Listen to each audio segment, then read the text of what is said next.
anytime you're the child of a pastor, there's definitely a lot of expectations that get put on you.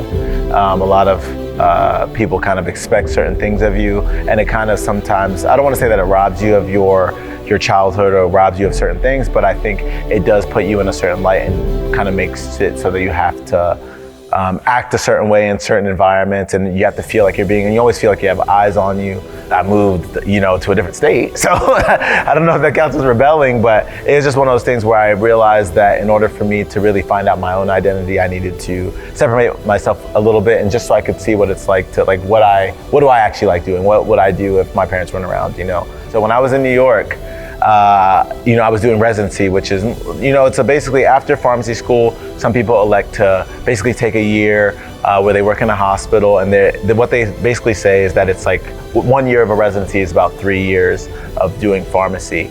And so in that time, I just remember 7 days, every day I would be at work. I didn't even think about going to church. And when I tell you that was the most depressed I'd ever been in my entire life, it was just one of those things where I couldn't find happiness no matter where I looked. Even just waking up, it's just like such a drag. You don't even look forward to the day. You don't look forward to the weekend because you're still gonna be at work. It was like, even when I was at work, I wasn't enjoying it. And I'm generally a pretty happy person, so I could feel that change within me where I just started to resent a lot of things. The demands of residency are very challenging, and everybody kind of deals with it differently. So one of the ways that I tried to make sure that I was able to accomplish everything I could do every day was just to try and use both Saturday and Sunday to get all of it done. And even then, sometimes it wouldn't all get done. So it's just kind of one of the struggles that kind of comes with the position, where when I was going to church, I enjoyed it, but I felt like it was like I was doing it because I had to do it. But then when I kind of came back after residency and I started to do it, it was like, no, I want to be in his presence. I want to feel that closeness. I want that assurance. Literally just one day trying to find a church near me. And I lived literally down the street, and I just never even heard of them in the month that I lived here. But I just literally Googled it, and yeah, here I am.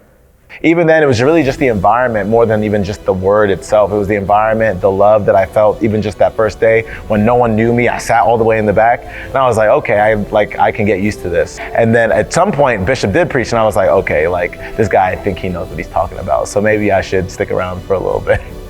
All your life you're told, you're a Christian, you believe in this, you believe in that, you believe in this, and you take that on, but at some point, it's like, I'm not just listening to the words of my parents. I'm not listening to just the prayers of my parents. Now I'm listening to the Spirit within me. And I think that's when you really start to make that connection. Like, no, there's something beyond what other people are telling me that's happening in my life that is unexplainable. So, yeah.